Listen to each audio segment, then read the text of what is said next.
बिस्मिल्लाहिर्रहमानिर्रहीम। बिहारी बोटी कबाब बना रहा था। मैंने कहा आपको भी दिखा दूँ। ये मैंने गोश्त को मैरिनेट किया हुआ था और क्या है, किन चीज़ों में मैं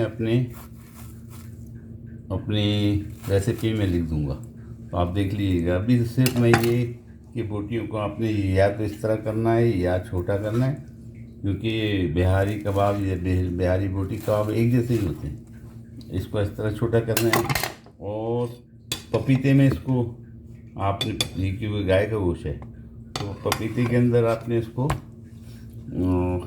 मैरिनेट करके रखना है ताकि ये जल्द से जल्द गल जाए। और उसके बाद इस तरह इसको करना है ताकि मसाला अंदर तक पेवस्त हो जाए। बिहारी बोटी कबाब इस तरह बनेंगे।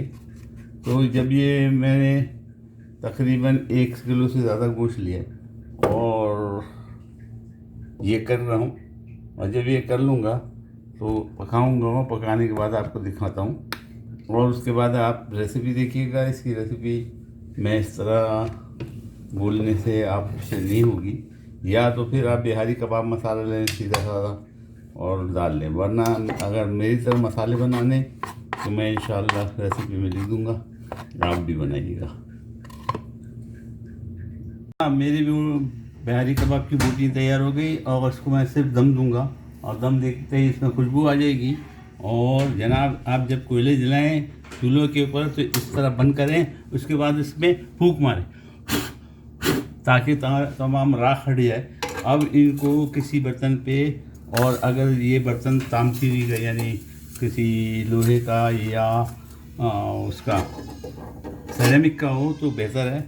मैंने सेरेमिक के बर्तन पे इसको निकाल दिया और अब आपके सामने अपनी मेरी बनाई हुई भगोने में बनाई हुई बिहारी बोटी सामने ले आया। ये बिहारी बोटी है।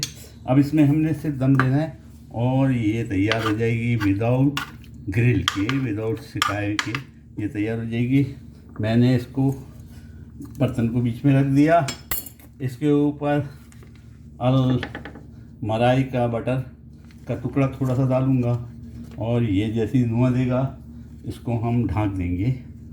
दम देने के लिए धुआं देना शुरू कर दिया है मलाई के बटर ने। हम इसको ढाँक देंगे और ऊपर सीटी भी लगा देंगे ताकि धुआं कहीं से एग्जिट इसका नहीं हो। मैंने जनाब दे दिया है, कर दिया है। और अब इसको जब भी खोलेंगे तो ये एकदम बिहारी कबाब की तरह तैयार हो जाएंगे। आखिरी काम मैं आपको 1 मिनट के बाद इसको आखिरी काम करूँगा, इस पर गार्निश करूँगा। आप हरे धनिया से गार्निश कीजिएगा। मेरे पास हरा धनिया नहीं था, मैं जर्दिल से गार्निश कर रहा हूँ, लेकिन हरे पत्ते ऊपर खूबसूरती के लिए बहुत अच्छे लगते हैं, तो मैं आपको दिखाता हूँ। बिहारी बोटी कबाब बना रहे थे और बर्तन के अंदर बनाया है। इसको ओवन में भी नहीं बनाया और ग्रिल के ऊपर भी नहीं बनाया। अब मैंने इसका प्रेशर वाला जो है बट ऊपर से हटा दिया, क्योंकि उसको मैंने धुआं दिया था, उसको खुशबू के लिए धुआं दिया गया था अगर, इसलिए कि कबाबों की से इस तरह खुशबू आएगी उसमें। ये देखें ज़बरदस्त उसको धुआं लग चुका। अब हम इसको अपने बर्तन को गर्म हो चुका होगा, इसको इजीली इसको उठाएंगे। थोड़ा आराम से उठाना होगा क्योंकि गर्म हो गया होगा। इसको उठा देंगे। माशाल्लाह तबारक ताला हमारे बिहारी कबाब तैयार।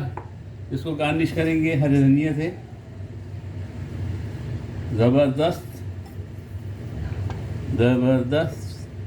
और नींबू मैंने पहले डाला था और नींबू थोड़ा सा ज़्यादा डल गया है, ये आधा नींबू डाला था। आप क्वार्टर नींबू डालिएगा क्योंकि मुझे इतना खट्टा पसंद नहीं, लेकिन फिर भी थोड़ा सा ज़्यादा हुआ है, और लेकिन ज़बरदस्त बना है।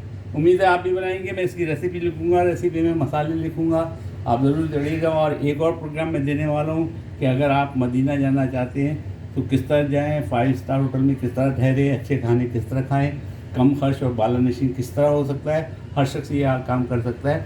तो मैं इंशाअल्लाह उसके बारे में स्टेप वाइज स्टेप बताऊँगा, और ये भी बताऊँगा आपने मदीने में जाने के बाद ज़ियारतों को हम तो देखते ही रहते हैं हमेशा, तो किस तरह टाइम गुजारना है।